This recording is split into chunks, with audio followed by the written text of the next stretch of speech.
DSC preparation కి మిగిలిన తక్కువ సమయాన్ని డిఎస్సి 2024 యాప్ లేదా DSC2024.com తో జాబ్ ని సాధించండి. భారత్తో యుద్ధానికి కాలు దూతున్న వేళ పాకిస్తాన్కు సొంత పౌరుల నుంచి వ్యతిరేకత మొదలైంది. భారత్తో యుద్ధం అంటే పాకిస్తానీ పౌరులకు కూడా నచ్చటం లేదు. అందుకు ఇదిగో ఈ వీడియోనే నిదర్శనం. పాకిస్తాన్లోని ఇస్లామాబాద్లో ఉన్న వివాదాస్పద లాల్ మసీదులో భారత్తో యుద్ధం జరిగితే పాకిస్తాన్కు మద్దతుగా నిలుస్తారా అని అక్కడి మత గురువు మౌలానా అబ్దుల్ అజీజ్ ఘాజీ తన అనుచరులను ప్రశ్నించగా ఒక్కరు కూడా చేయి పైకి లేపలేదు. పూర్తి నిశ్శబ్దం ఆవరించిన ఈ ఘటనకు సంబంధించిన వీడియో ప్రస్తుతం సోషల్ మీడియాలో వైరల్ అవుతోంది.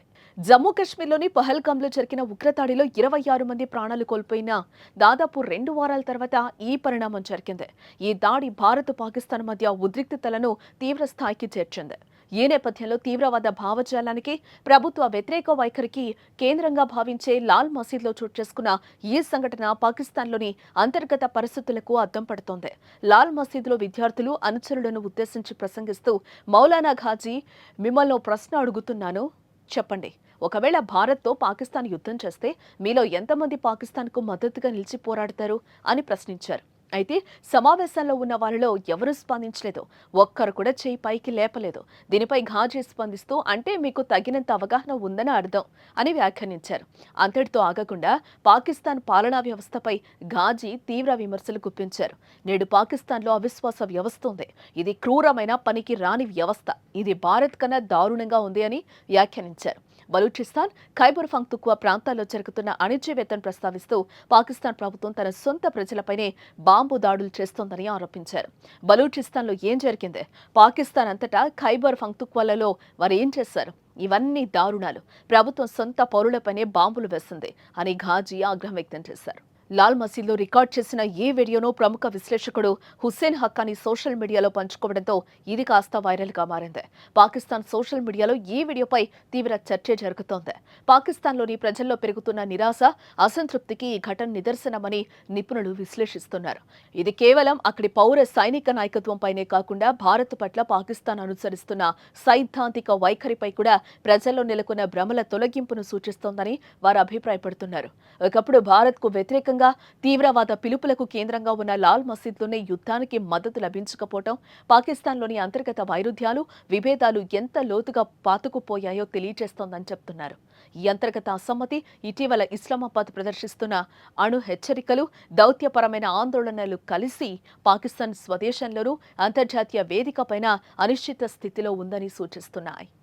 अगर पाकिस्तान हिंदुस्तान की जंग में आप में से कितने लोग पाकिस्तान का साथ देंगे? हाथ खड़ा कर। कम ही नजर आ रहे हैं। इसका मतलब है कि काफी समझ पैदा हो चुकी है।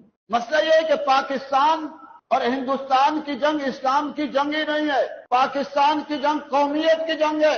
और आप सल्लल्लाहु अलैहि वसल्लम ने फरमाया, किसी ने पूछा कि एक शख्स कौमियत के लिए लड़ता है, शुजाअत के लिए लड़ता है और गैरत के लिए लड़ता है, तो कौन अल्लाह के रास्ते में है?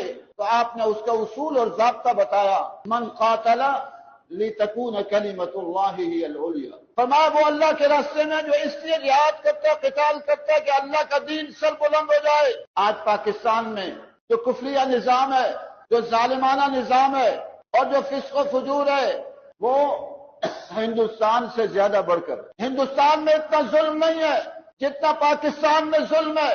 कि लाल मस्जिद जैसा अलमनाक सानहा हिंदुस्तान में हुआ, जमाना वजीरिस्तान में और पूरे खैबर पख्तूनख्वा में जो मजालिम हो रहे हैं वो वहां हुए कि उनके अपने जेट तैयारों ने अपने ही मुल्क के रहने वालों पर ऐसी बमबारियां की हुई। क्या हिंदुस्तान के अंदर इतने लोग लापता पाए जाते हैं? हिंदुस्तान के अंदर कोई तहरीकें लापता अफराद के लिए हैं? लोग लापता अफराद के लिए तहरीकें चला चला कर, धरने दे देकर, थक कर मजबूर होकर घरों में बैठ के अल्लाह से मांगे। कितनी मसूरात यहाँ बैठी रही। बिलोच लापता, पख्तून लापता, अब तो तहरीक इंसाफ के लोग लापता, सहाफी लापता, उलमाए किराम लापता। यहाँ जो जुल्म है, और यहाँ नहीं, अक्सर मुसलमान ममालिक का यही हाल है।